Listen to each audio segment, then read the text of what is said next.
আসসালামু আলাইকুম। আজকে আমরা আলোচনা করব সেন্ট্রাল নার্ভাস সিস্টেমের একটা ডিজিজ। সেই ডিজিজের নাম হচ্ছে পার্কিনসন ডিজিজ। পার্কিনসন সম্পর্কে আমরা ইতিমধ্যে পড়ে আসছি ফার্স্ট ইয়ারে। তো তখন শুধুমাত্র আমরা পড়ে আসছি প্যাথোফিজিওলজি বা এখানে কী ঘটে। একটু রিক্যাপিচুলেট করে নেওয়া দরকার যে এখানে আসলে কী ঘটতেছে বা কেন হয় এই ডিজিজটা। পার্কিনসন ডিজিজটা হচ্ছে কি একটা নার্ভাস সিস্টেমের প্রোগ্রেসিভ ডিজিজ, যেটা যখন বয়স্ক মানুষদের ক্ষেত্রে, যাদের বয়স হচ্ছে মোটামুটি 50 থেকে 60 এই বয়সে গিয়ে তখন নিউরাল ডিজেনারেশন ঘটে। আর যখন নিউরাল ডিজেনারেশন ঘটলে তখন ডোপামিন লেভেল কমে যায়। আর ডোপামিন লেভেল কমে গেলে তাদের মধ্যে কিছু সাইন সিমটম দেখা যায়। সেই সাইন সিমটমের মধ্যে একটা হচ্ছে ট্রেমর ডেভেলপ করে। দেন হচ্ছে এখানে এই ট্রেমরটা কখন হয় সেটা হচ্ছে রেস্টিং ট্রেমর, মানে যখন সে রেস্টিং অবস্থায় থাকে তখন এই ট্রেমরটা হয়ে থাকে, এটাকে বলা থাকে রেস্টিং ট্রেমর।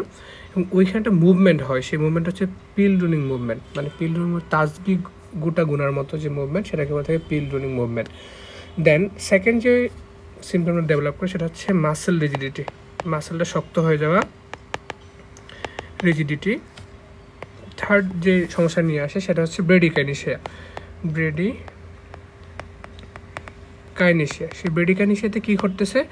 ব্রেডিকাইনেশিয়াতে ঘটতেছে হচ্ছে যে তার কোনো একটা মুভমেন্ট শুরু করতে অনেক বেশি দেরি হয়। দেখো এই বয়স্ক লোকদের ক্ষেত্রে তার হাতগুলা কেমন হয়ে আছে বা একটু কুজু হয়ে আছে, তার হাঁটবে হচ্ছে পার্কিনসনিয়ান হাঁটাটা একটু ভিন্ন ধরনের হাঁটা।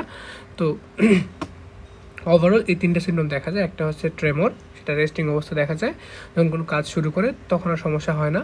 তার মাসেল রিজিডিটি দেখা যায় এবং একটা হচ্ছে ব্রাডিকাইনেশিয়া ডেভেলপ করে। তো এই মাসেল রিজিডিটি আবার দুই ধরনের, একটা হচ্ছে কি আমাদের কগওয়াল রিজিডিটি আর একটা হচ্ছে লেড পাইপ রিজিডিটি। একটা হচ্ছে কগওয়েল একটা হচ্ছে লেড পাইপ। এই কগওয়েলটা ইনভলভ করে আপার এক্সট্রিমিটি, এটা হচ্ছে আপার এক্সট্রিমিটিতে কগওয়েল হয়, আর লোয়ার এক্সট্রিমিটি হচ্ছে লেড পাইপ রিজিডিটি। তারপর চলে আসা যাক এটা কখন ঘটে, কেন ঘটে। এটা আমি একটু আগেই বলে আসছি যে এটাতে কী ঘটতেছে। এটা মূলত সেন্ট্রাল নার্ভাস সিস্টেম যখন ডিজেনারেশন ঘটে তখন এই সমস্যাটা ঘটে।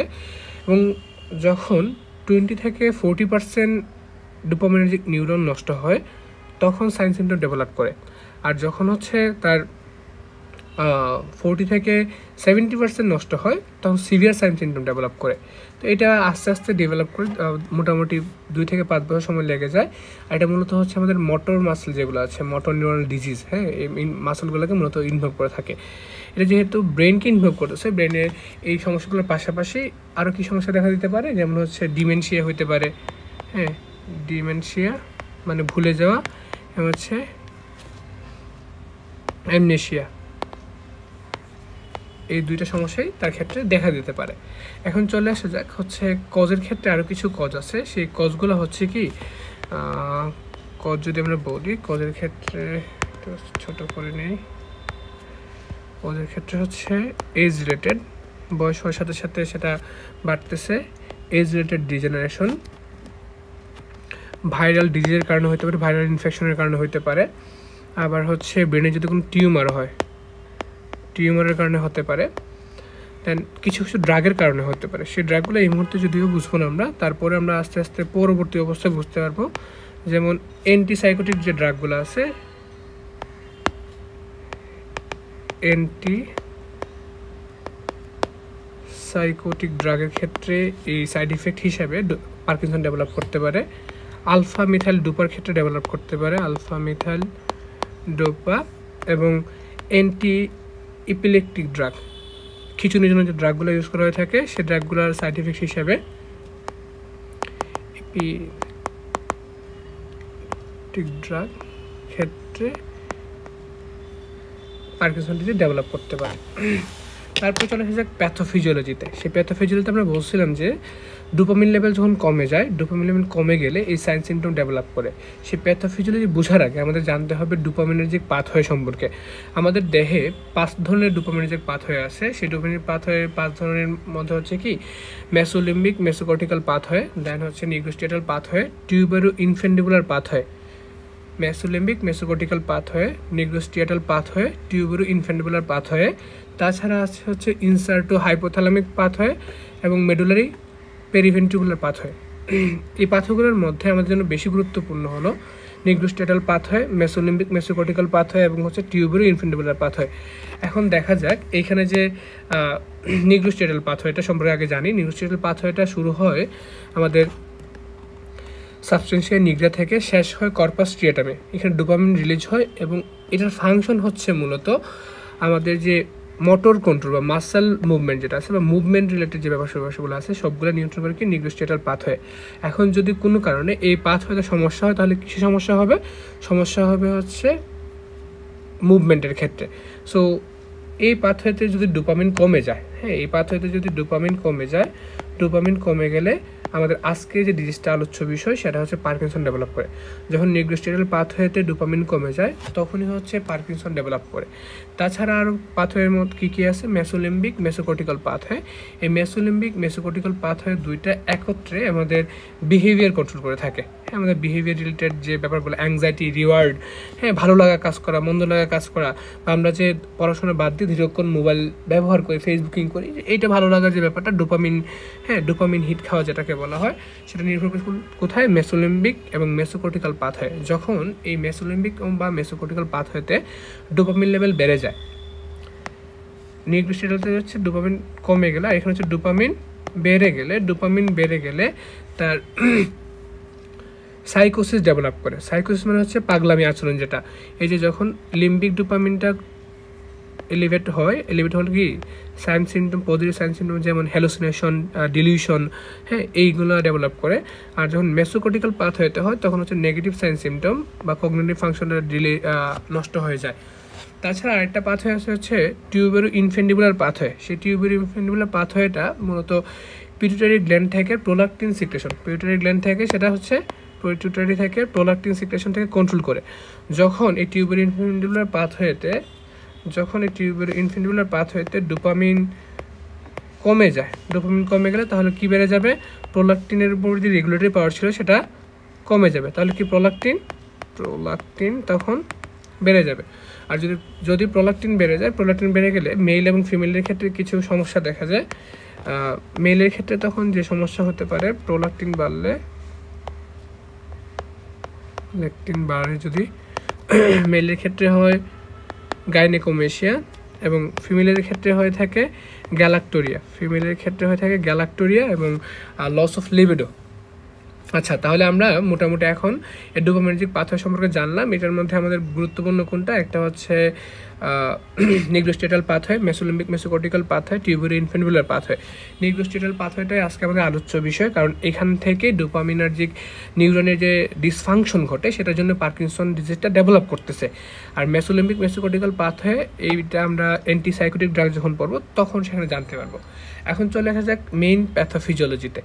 এই যে নিগ্রোস্টেটাল পাথওয়েতে ডোপামিন কমে যাওয়া, এটা মূলত থাকে কোথায়? বেজাল গ্যাংলিয়াতে। সেই বেজাল গ্যাংলিয়াতে থাকে বলে এটাকে আরেকটা নামে ডাকা হয়ে থাকে বেজাল গ্যাংলিয়া ডিজিজ। কী বলা হয়ে থাকে? বেজাল গ্যাংলিয়া ডিজিজ। আমরা যদি বেজাল গ্যাংলিয়া ছবিটা দেখি, কি হচ্ছে? ডোপামিনার্জিক নিউরনগুলো শুরু হচ্ছে সাবস্টেন্সিয়া নিগ্রা থেকে। এটা শুরু হচ্ছে সাবস্টেন্সিয়া নিগ্রা থেকে, শেষ হচ্ছে কোথায়? কর্পাস স্ট্রিয়াটামে গিয়ে শেষ হচ্ছে। এই জায়গায় ডোপামিন রিলিজ হয়। সেই ডোপামিনটা কর্পাস স্ট্রিয়াটামে দুইটা কাজ করে। একটা হচ্ছে অ্যাসিটাইলকোলিন যেটা আছে, এই অ্যাসিটাইলকোলিনের অ্যাক্টিভিটিটাকে নিয়ন্ত্রণ করে, যে অ্যাসিটাইলকোলিনটাকে সে ইনহিবিট করে। আর গাভার্জিক যে পাথওয়ে আছে সেই গাভার্জিক পাথওয়েটাকে সে স্টিমুলেট করে, গাভা রিলিজ করে। আর গাভাটা হচ্ছে ইনহিবিটরি নিউরন। গাভাটা কি? গাভাটা থ্যালামাসে যায়, থ্যালামাস থেকে কোথায় যায়? কর্টেক্সে। সো কর্টেক্সে যখন এক্সাইটেটরি কোনো কিছু আসে সেটাকে ইনহিবিট করতে পারে গাভাটা হচ্ছে ইনহিবিটরি। তো ওইখানে কামনেস তৈরি হয়। যদি কোনো কারণে এই বেজাল গ্যাংলিয়াতে ডোপামিনটা কমে যায়, নর্মালি ডোপামিন এবং অ্যাসিটাইলকোলিন সমান থাকে, যদি কোনো কারণে ডোপামিন কমে গেলে তখন কি বেড়ে যাবে? ডোপামিন কমে গেলে তখন বেড়ে যাবে হচ্ছে অ্যাসিটাইলকোলিন। হ্যাঁ, অ্যাসিটাইলকোলিন যদি বেড়ে গেলে এইটার জন্যই হচ্ছে আমাদের ট্রেমর ডেভেলপ করে। অ্যাসিটাইলকোলিন বেড়ে যাওয়ার কারণেই হচ্ছে ট্রেমর ডেভেলপ করে। দেন এইখানে ডোপামিন কমে গেলে তাহলে কী হবে? এই যে গাভার স্টিমুলেটরি যে ইফেক্টটা, সেই গাভা লেভেলও কমে যাবে। আর যদি গাভার লেভেল কমে যায় তাহলে ইনহিবিটরি এফেক্ট কমে যাবে। ইনহিবিটরি এফেক্ট কমে গেলে আলটিমেটলি থ্যালামাস এবং কর্টেক্সের মধ্যে তখন এক্সাইটেশন বাড়বে। এই এক্সাইটেশন বাড়ার কারণে কী হচ্ছে, মাসেল রিজিডিটি ডেভেলপ করতেছে এবং হচ্ছে যে আদার সাইন সিনড্রোম সেগুলো ডেভেলপ করতেছে। বোঝা গেল? তো এই হচ্ছে আমাদের প্যাথোফিজিওলজি। আবার একটু ওভারভিউ করে নাও। সেটা হচ্ছে সাবস্টেন্সিয়া নিগ্রা থেকে শুরু হয়, ডোপামিনটা রিলিজ হয় কর্পাস স্ট্রেটামে, সেটা ইনহিবিটরি ইফেক্ট হচ্ছে অ্যাসিটাইলকোলিনের উপর। আবার স্টিমুলেটরি এফেক্ট হচ্ছে গাবার্জিকের উপর। যদি কোনো কারণে ডোপামিন কমে যায় তাহলে অ্যাসিটাইলকোলিন বেড়ে যাবে, আর অ্যাসিটাইলকোলিন বেড়ে যাওয়ার কারণে কী হয়ে থাকে, ট্রেমর হয়। আর ডোপামিন কমে গেলে গাবাও কমে যায়, গাবা কমে গেলে ইনহিবিটরি ইফেক্ট কমে যায়, তখন হচ্ছে এক্সাইটেটরি ইফেক্টটা বেড়ে যায়। আর এই জন্যই হচ্ছে আমাদের মাসেল রিজিডিটি ডেভেলপ করে। ক্লিয়ার? ওকে, তাহলে আমরা এইটুকু বুঝলাম। এইটুকু বোঝার পর এখন আসা যাক হচ্ছে তাহলে ডিজিজটা বুঝলাম, তো ডিজিজটা কী করতে হবে, মডিফাই করতে হবে, বা আমাদের ফার্মাকোলজির যে আলোচনা এখানে কী কী ড্রাগ ইউজ করার মাধ্যমে আমরা সেই সমস্যাটাকে সমাধান করতে পারি সেটা জানতে হবে। তাহলে যে সমস্যাটা অ্যারাইজ করতে, সেই সমস্যাটাকে সমাধান করার জন্য দুইটা জিনিস করতে পারি। একটা হচ্ছে দেখো ডোপামিন কমে যাচ্ছে, তাহলে আমরা কী করতে হবে, ডোপামিনটাকে বাড়াতে হবে। যেহেতু ডোপামিন কমে যাচ্ছে তাহলে কী করতে হবে, ডোপামিন বাড়াতে হবে। আবার আরেকটা কাজ কী করতে পারি, অ্যাসিটাইলকোলিন যেহেতু বাড়তেছে তাহলে অ্যাসিটাইলকোলিন কী করতে হবে, কমাতে হবে। অ্যাসিটাইলকোলিন কমাতে হবে, নয়তো হচ্ছে ডোপামিন বাড়াতে হবে।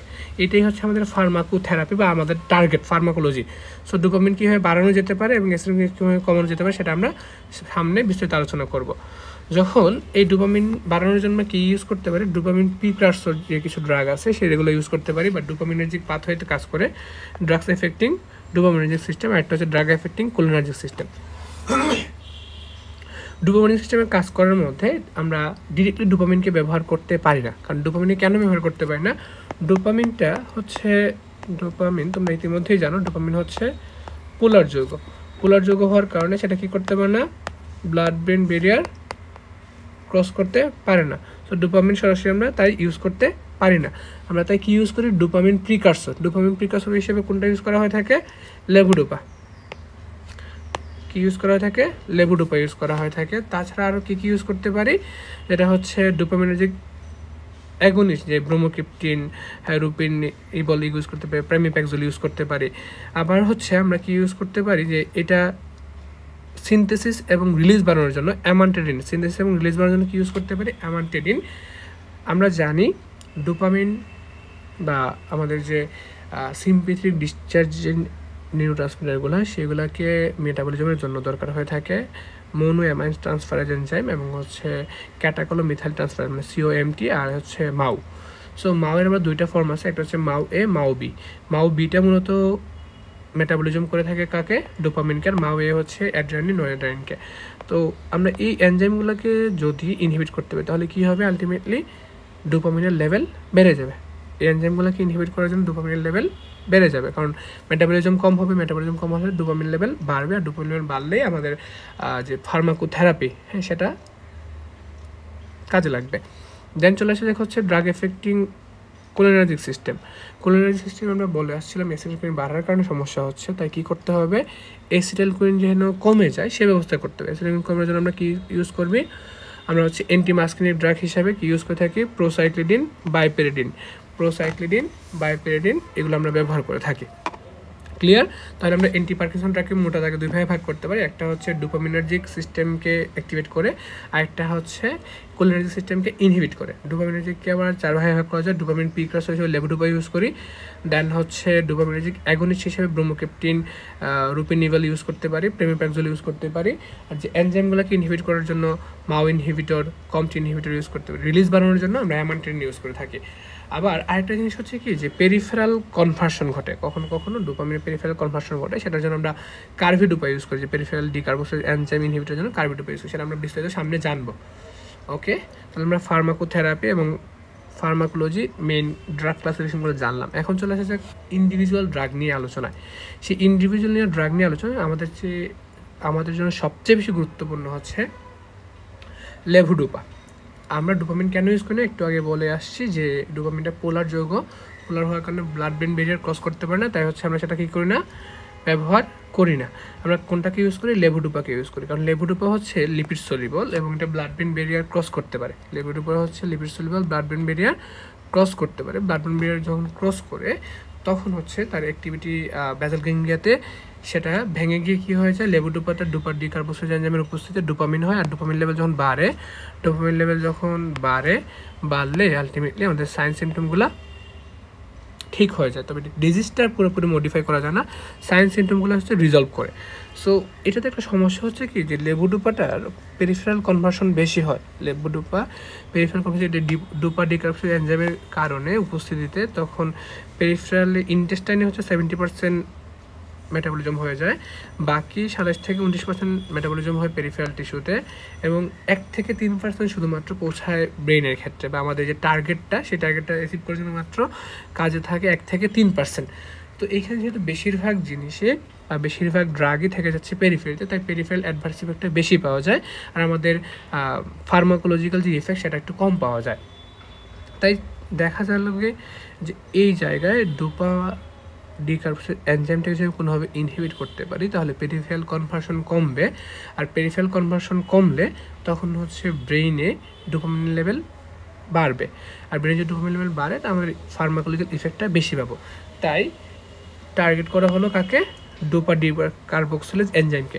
সেই টার্গেট করে এখানে আমরা কি ইউজ করলাম, আমরা এটাকে ইনহিবিট করার জন্য নিয়ে আসলাম কার্বিডোপা। সো কার্বিডোপা যখন ডোপা ডিকার্বোক্সিলেজ এনজাইমকে ইনহিবিট করলো তখন লেভোডোপার পেরিফেরাল কনভার্সন কমে গেল। পেরিফেরাল কনভার্সন কমে গিয়ে তখন কি হচ্ছে ব্যাপারটা দেখো, নো মেটাবলিজম, ডোপামিন বেড়ে যাচ্ছে। 40% হচ্ছে ইন্টেস্টাইনে হয়, 50% পেরিফেরাল টিস্যুতে, 10%টা বেসাল গ্যাংলিয়াতে। আগে ছিল মাত্র 3%, এখন হচ্ছে 10%। সো আগের তুলনায় আমরা এখন কী পাচ্ছি, আগের তুলনায় এখন ফার্মাকোলজিক্যাল ইফেক্টটা বেশি পাচ্ছি। ফার্মাকোলজিক্যাল ইফেক্ট আর এই জায়গায় যেহেতু বেশি পৌঁছাচ্ছে ব্রেইনে, তাই ব্রেইনের যে সাইড ইফেক্টগুলো সেগুলো বেশি হবে। ওকে, তাহলে এটা আগে থেকে মনে রাখা দরকার এটা। তারপর চলে আসা যাক ফার্মাকোলজিক্যাল ইফেক্ট অফ লেভোডোপা। এই ফার্মাকোলজিক্যাল ইফেক্ট হিসেবে কী পেতে পারি, সর্বপ্রথম আমাদের যে কাজ ইউজ করতে সেটা হচ্ছে কি, যে আমাদের মাসেল রিজিডিটি এবং ব্রেডিকাইনেসিয়া। মাসেল রিজিডিটি এবং ব্রেডিকাইনেসিয়াটাকে সে কী করতেছে, ঠিক করতেছে, কিন্তু ডিজিজ প্রসেসটাকে ইনহিবিট করতে পারে, ডিজিজ প্রসেসটাকে সে বন্ধ করতে পারে না, শুধুমাত্র সাইন সিমটম নিয়ে সে কাজ করতে পারে। সেকেন্ড যে ব্যাপারটা হলো, ডোপামিন যদি বাড়ে, ডোপামিন শুধুমাত্র আমাদের একটা পাথ হতে পারবে না, নিগ্রোস্টিডিয়াল পাথ হতে পারবে না, সেটার সাথে সাথে কোথায় বাড়ে, সেটা হচ্ছে মেসোলিম্বিক মেসোকর্টিক্যাল পাথ হয়। মেসোলিম্বিকও বাড়বে। মেসোকর্টিক্যাল পাথ হয়ে যখন বাড়ে তখন কি সমস্যা ঘটে, তখন ওই জায়গায় বলছিলাম ওইখানে যদি ডোপামিন বাড়ে তাহলে কী হয়, সাইকোসিসের ক্ষেত্রে কী হতে পারে, অ্যাংজাইটি, অ্যাজাইটেশন, হ্যালুসিনেশন, ইলিউশনে ভুগতে পারে, বা স্লিপ ডিস্টারবেন্স হয়, মানে বিহেভিয়ার যে চেঞ্জ ঘটাগুলো কেন ঘটতেছে, মেসোলিম্বিক মেসোকর্টিক্যাল পাথ হয়ে ডোপামিন লেভেল বেড়ে যাওয়ার কারণে। তারপর চলে আসা যাক কার্ডিওভাস্কুলার সিস্টেমে। কার্ডিওভাস্কুলার সিস্টেমে আমরা জানি ডোপামিন আলফা, বিটা এবং হচ্ছে ডোপামিন রিসেপ্টর সবগুলোর উপর কাজ করতে পারে। সো আমরা জানি হার্টে থাকে বিটা, হ্যাঁ, বিটা 1 রিসেপ্টর। সো বিটা 1 রিসেপ্টরকে যদি স্টিমুলেট করে তাহলে কী হতে পারে, টেকিকার্ডিয়া হবে, তখন আবার কী হয়, ভেন্ট্রিকুলার এক্সট্রা সিস্টেম, কখনো কখনো অ্যাট্রিয়াল ফিব্রিলেশন হতে পারে, কিন্তু ব্লাড প্রেশারের উপর এটা খুব একটা ইম্প্যাক্ট ফেলে না। ওকে, দেন চলে আসা যাক জিআইটিতে তার কী ইম্প্যাক্ট পাওয়া যায়। জিআইটিতে যে ইম্প্যাক্টটা হচ্ছে যে ডোপামিন রিসেপ্টর থাকে সেন্ট্রাল বা কেমোরিসেপ্টর ট্রিগার জোনে, ডোপামিন রিসেপ্টর থাকে কেমোরিসেপ্টর ট্রিগার জোনে, ওই জায়গাটাকে স্টিমুলেট হয়। স্টিমুলেট হলে কী সমস্যা দেখা দিতে পারে, তখন হচ্ছে নৌজিয়া হইতে পারে, ভমিটিং, বমি ভাব হইতে পারে,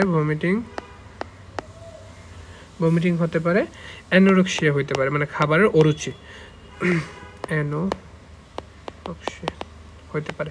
তো এই যে ইফেক্টগুলো আসে, তাহলে ওভারঅল অ্যাডভার্স ইফেক্ট কী দাঁড়ালো, এইগুলো হচ্ছে আমাদের ফার্মাকোলজিক্যাল ইফেক্ট। হ্যাঁ, এইখানে মেইন কাজ ছাড়া বাকি সবগুলোই হচ্ছে সাইড ইফেক্ট। মেইন ইফেক্ট ছাড়া, মানে আমাদের পার্কিনসন ডিজিজ এর ইনভলভমেন্ট ছাড়া বাকি সবগুলো হচ্ছে সাইড ইফেক্ট। তাছাড়া যেটিতে আরেকটা জিনিস ঘটে, সেটা কী করতে পারে, সে পেপটিক আলসার ডিজিজকে বাড়ায় দিতে পারে। তাহলে ওভারঅল টোটাল অ্যাডভার্স ইফেক্ট কী দাঁড়ালো, অ্যাডভার্স ইফেক্ট দাঁড়ালো হচ্ছে তোমার বিহেভিয়ারাল চেঞ্জ হতে পারে, কার্ডিওভাস্কুলার চেঞ্জ করতে পারে, তার জিআইটিতে ইফেক্ট হয়, এবং হচ্ছে ডিসকাইনেসিয়া এবং অন অফ ফেনোমেনন। আমাদের নতুন দুটি আলোচ্য বিষয় হচ্ছে কি, ডিসকাইনেসিয়া আর একটা হলো অন অফ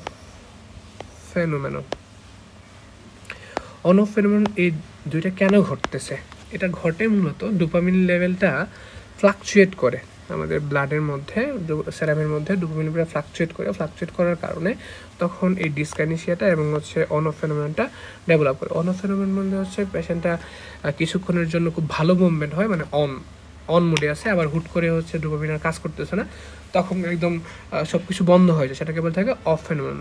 তাহলে এটা একটা সময়ের জন্য ভালো হচ্ছে, আবার আরেকটা সময় হচ্ছে একানিসে ডেভেলপ করে, মানে হাঁটাহাঁটি একদমই করতে পারে না, তো সেটাকে কী বলা হচ্ছে অন অফ ফেনোমেন। এটা কখন হয়? এটা যখন লং টার্ম ইউজ করা হয়, যখন লম্বা সময় ধরে কোনো ড্রাগটা ইউজ করা হয়, লং টাইম ইউজ করলে তখন এই সাইড ইফেক্টটা পাওয়া যায়। কেন পাওয়া যাচ্ছে? কারণ হচ্ছে fluctuation of dopamine level. Clear? Okay, তাহলে এই অ্যাডভার্স ইফেক্ট যদি এত বেশি থাকে তাহলে রুগী কি এই ড্রাগটি ব্যবহার করবে? না, ব্যবহার করতে চাইবে না। তাই আমাদের চেষ্টা করতে হবে যেন অ্যাডভার্স ইফেক্টগুলো কমানো যায়। তো অ্যাডভার্স ইফেক্টগুলো কমানোর জন্য কিছু পদ্ধতি ফলো করা যেতে পারে। যে ডিসকাইনেসিয়া যেটা ডেভেলপ করে, সেই ডিসকাইনেসিয়া প্রিভেন্ট করার জন্য আমরা চাইলে কয়েকটা পদ্ধতি ফলো করতে পারি, যেমন এক্সটেন্ডেড রিলিজ ট্যাবলেট ব্যবহার করতে পারি, লেভোডোপা কম্বাইন্ড উইথ কার্বিডোপা এবং ক্যাটাক্লোমিথাল ট্রান্সফার ইনহিবিটর। হ্যাঁ, ওর সাথে যখন আমরা কম্বিনেশন ইউজ করলে কী হবে? পেরিফেরাল যে মেটাবলিজম সেটা কমে যাবে। পেরিফেরাল মেটাবলিজম কমে গেলে সেন্ট্রাল নার্ভাস সিস্টেমে সেটা কনসেন্ট্রেশন বাড়বে। তাই হচ্ছে ফিক্সড ডোজ হিসাবে এই তিনটাকে দেওয়া হয়, লেভোডোপা, কার্বিডোপা এবং কম্পট ইনহিবিটরকে ইউজ করা থাকে। স্যার আরেকটা পদ্ধতি ফলো করা হয়, সেটা হচ্ছে ড্রাগ হলিডে। বর্তমানে অবশ্য ড্রাগ হলিডে প্রেফার করা হয় না। তাহলে আমরা এই জিনিসগুলো করার মাধ্যমে কী করতে পারি? তার ডিসকাইনেসিয়া রিলেটেড যে অ্যাডভার্স ইফেক্ট সেটাকে দূর করতে পারি। সেকেন্ড একটা যে সমস্যা হয় সেটা হচ্ছে অ্যাডভার্স ইফেক্টের মধ্যে জিআইটি অ্যাডভার্সে কী হয়? Severe nausea, vomiting, anorexia, peptic ulcer disease. এইখানে যে ভমিটিং বা নৌজিয়াটা হয় কেন হচ্ছে? কেমোরেসিপ্টর ট্রিগার জোনের D2 রিসেপ্টরকে স্টিমুলেট করার কারণে। তাহলে আমরা এই জায়গায় অন্য কোনো অ্যান্টি ইমিটিক ইউজ করতে পারবো না। তাহলে আমরা এই জায়গায় অন্য কোনো অ্যান্টি ইমিটিক ব্যবহার করতে পারবো না, কারণ এখানে ইমিসিসটা হচ্ছে মূলত ডোপামিন রিসেপ্টরের কারণে। কিন্তু এখানে যদি অ্যান্টিমিটিক হিসেবে আমরা ডোপামিনার্জিক ড্রাগগুলো যেমন ডমপেরিডন, হ্যাঁ, মেটোকোপ্রোমাইড এগুলো ব্যবহার করি, তাহলেও সমস্যা। কারণ ডোপামিন ইনহিবিটর যদি ইউজ করা হয়ে থাকে, অ্যান্টি ডোপামিনার্জিক ড্রাগ ইউজ করা হয়, তখন আমরা যে টার্গেটের জন্য ডোপামিনটা ব্যবহার করতেছিলাম বা ডেটার জন্য লেভোডোপা ব্যবহার করছিলাম, সেটাই কী হবে? সেই ইফেক্টটাই মিটিগেটেড হয়ে যাবে, সেই ইফেক্টটাই কমে যাবে। তাই আমরা এখানে কি ইউজ করতে পারি না। তাই আমরা চাইলেও এখানে আমরা অ্যান্টিমিটিক হিসেবে অ্যান্টি ডোপামিনার্জিক ড্রাগ ইউজ করতে পারি না। অন্যান্য অ্যান্টিমিটিক ইউজ করলে সেটা কাজ হয় না। তাহলে এই অ্যাডভার্স ইফেক্টটা প্রিভেন্ট করার জন্য কী করা যেতে পারে? সেই অ্যাডভার্স ইফেক্টকে প্রিভেন্ট করার জন্য 3টা পদ্ধতি ফলো করে যেতে পারে। 3টা পদ্ধতি। একটা হচ্ছে খাবার পরপরই ওষুধটা খাওয়া এবং ওষুধটাকে লো ডোজে খাওয়া বা 3-4টা লো ডোজে খাওয়া, এবং আরেকটা ব্যাপার হলো কি যে আমরা যদি খাবার আধা ঘন্টা আগে অ্যান্টাসিড গ্রহণ করি তখন এই সব অ্যাডভার্স ইফেক্টটা পাওয়া যাবে না। তো এই অ্যাডভার্স ইফেক্টটাকে প্রিভেন্ট করার জন্য আমরা কী কী ইউজ করতে পারি? খাবার পরপরই মেডিকেশন এবং এখানে অ্যান্টাসিড গ্রহণ করা এবং লো ডোজে ওষুধটাকে ইনটেক করা। ঠিক আছে, এটুকু ক্লিয়ার হলো। এটুকু ক্লিয়ার হওয়ার পরে এখন চলে আসা যাক হচ্ছে আমাদের পরবর্তী যে জিনিসটা, কোথায় কোথায় আমরা এই ড্রাগটা ইউজ করবো না, কোথায় কোথায় আমরা এই ড্রাগটা ইউজ করবো না। যেসব জিনিস তার অ্যাডভার্স ইফেক্ট ছিল সেগুলোতেই হচ্ছে তার কন্ট্রাইন্ডিকেশন। যে সব জায়গায় তার হচ্ছে অ্যাডভার্স ইফেক্ট ছিল সেগুলো হচ্ছে তার কন্ট্রাইন্ডিকেশন। প্রথমে অ্যাডভার্স ইফেক্টের মধ্যে কী ছিল? মেসোলিম্বিক মেসোকর্টিক্যাল পাথওয়েতে তার লেভেলটা বেড়ে যাওয়ার কারণে সাইকোসিস ডেভেলপ করে বা সাইকোসিস করতে পারে। তাই সাইকোটিক কোনো পেশেন্টের ক্ষেত্রে যদি পার্কিনসন ডিজিজ থাকে তার ক্ষেত্রে আমরা এটা ব্যবহার করব না। আবার হচ্ছে কার্ডিওলজিক্যাল কোনো ডিজিজ বা কার্ডিয়াক ডিজিজ থাকলে তখন আমরা এই ওষুধটা ইউজ করবো না। কারো ক্ষেত্রে যদি লিভার ডিজিজ থাকে, কারণ লিভার মেটাবলিজম, লিভারে আমরা ব্যবহার করবো না। একটু আগে বলা কি peptic ulcer disease, so peptic ulcer disease থাকলেও সেটা ব্যবহার করা যাবে না। এছাড়া দুটো নতুন জিনিস যেগুলো আমরা একটু আগে পড়ি নাই, সেটা হচ্ছে পাইরিডক্সিনের সাথে আমরা সেটা কখনোই ব্যবহার করবো না। এটা দেখো, এইগুলো একটু দেখে না, একটু আগে যেটা বলছিলাম ডিসকাইনেসিয়ার ক্ষেত্রে কী কী করা হচ্ছে। ডিসকাইনেসিয়া প্রিভেন্ট করার জন্য জিআইটি অ্যাডভার্স ইফেক্ট প্রিভেন্ট করার জন্য আমরা কী কী ব্যবহার করি? Immediately after meal taking low dose, taking antacid. আচ্ছা, কন্ট্রাইন্ডিকেশন কী কী বলতেছি? প্রথমে হচ্ছে আমাদের সাইকোটিক ডিজিজে ব্যবহার করব না, কার্ডিয়াক ডিজিজে ব্যবহার করব না, লিভার ডিজিজে ব্যবহার করব না। যখন হচ্ছে আবার মাও এ ইনহিবিটরের ক্ষেত্রে আমরা ব্যবহার করব না। কেন ব্যবহার করব না? যদি হচ্ছে ডোপামিন লেভেল বেড়ে যায়, সব যদি ডোপামিন লেভেল বেড়ে যায়, তখন কী হতে পারে, একসাথে অনেকগুলা অ্যাড্রেনালিন নরএড্রেনালিন বেড়ে যাওয়ার কারণে তখন হাইপারটেনসিভ ক্রাইসিস হতে পারে। তাই আমরা মাও ইনহিবিটরের সাথে সেটা ব্যবহার করব না। দেন আরেকটা হচ্ছে কি, পাইরিডক্সিনের সাথে ব্যবহার করব না। কেন ব্যবহার করব না? কারণ পাইরিডক্সিনটা হচ্ছে ডোপামিন ডিকার্বোসের যে এনজাইমটা আছে, সেই এনজাইমটার কোফ্যাক্টর। যদি পাইরিডক্সিনের সাথে আমরা ব্যবহার করি, তখনই সমস্যা দেখা যাবে, পেরিফেরাল কনভার্সন বাড়বে, তাই পেরিফেরাল সাইড এফেক্ট বেশি হবে। পাইরিডক্সিন ব্যবহার করলে কী সমস্যা হবে? পেরিফেরাল সাইড এফেক্টটা তখন বেশি হবে। বোঝা গেল? আবার একটা জায়গায় ব্যবহার করা না, সেটা হচ্ছে ম্যালিগন্যান্ট মেলানোমা। কেন ব্যবহার করি না? এটাতে ব্যবহার করার রিজন হচ্ছে আমাদের মেলানিনের একটা কোফ্যাক্টর বা মেলানিনের প্রিকারসর হিসেবে কাজ করে ডোপামিন। মেলানিনের প্রিকারসর হিসেবে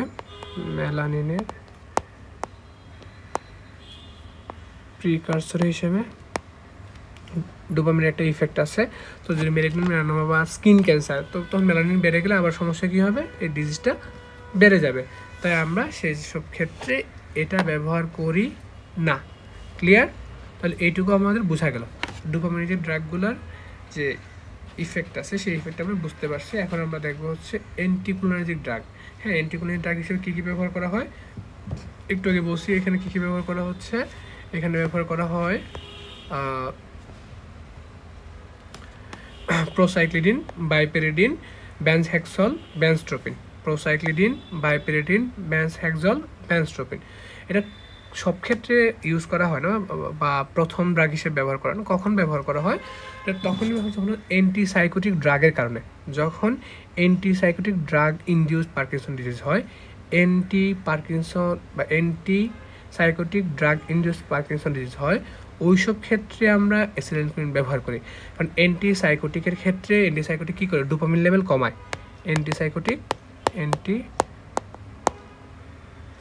হচ্ছে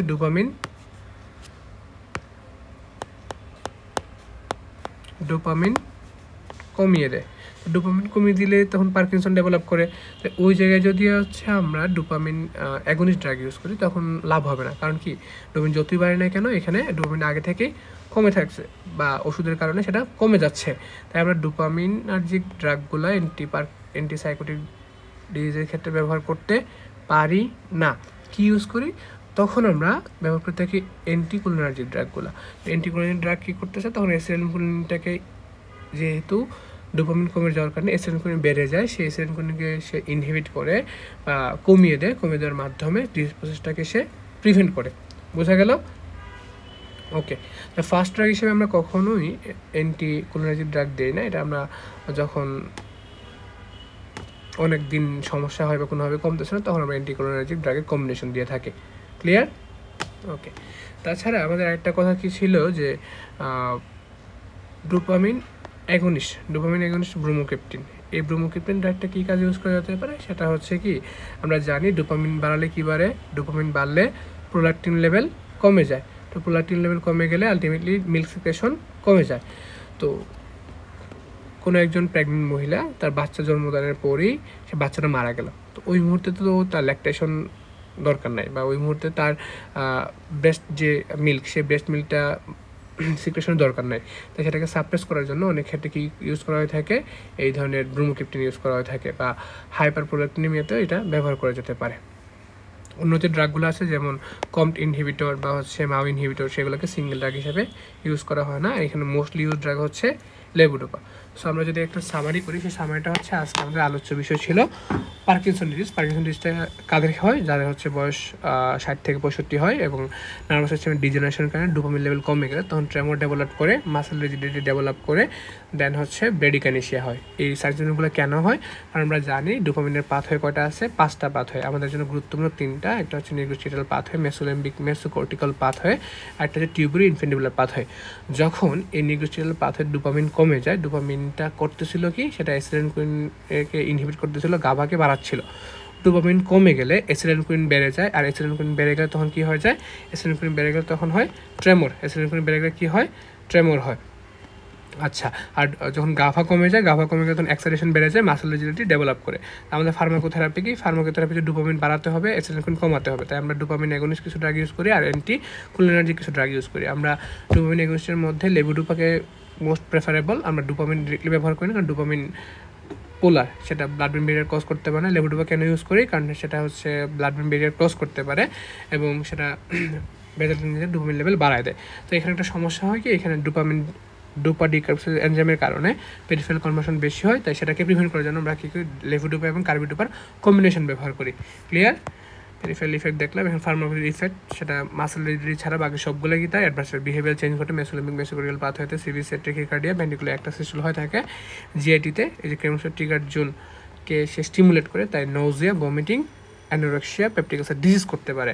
অ্যাডভার্স প্রিভেন্ট করার জন্য ডিসকাইনেশিয়া প্রিভেন্ট করার জন্য আমরা কী করি, এই যে extend release tablet, levodopa, carbidopa এবং ইনহিবিটর কম্বিনেশন ইউজ করা হয়, ড্রাগ হলিডে দেওয়া হয়।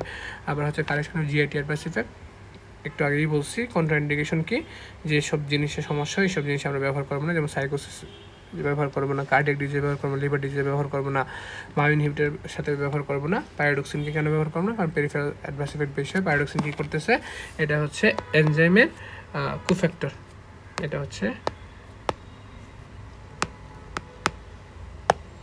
এনজাইমের কোফ্যাক্টর হিসেবে কাজ করে। তো আমরা এনজাইম কোফ্যাক্টর কাজ করে বলে আমরা এটাকে ব্যবহার করবো না। আর মেলানিন মেলানোর মধ্যে কেন ব্যবহার করবো না, কারণ মেলানিন মেলানোর মধ্যে কী ঘটে, মেলানিন প্রিকারসর যেগুলো আছে, মেলানিন প্রিকারসরের ক্ষেত্রে তখন এই সমস্যাটা বেড়ে যেতে পারে। ক্লিয়ার? সো এই ছিল আমাদের আজকের আলোচনা। ইনশাল্লাহ নেক্সট ক্লাস থেকে আমরা সিএনএসের বাকি টপিকগুলো নিয়ে আলোচনা করবো।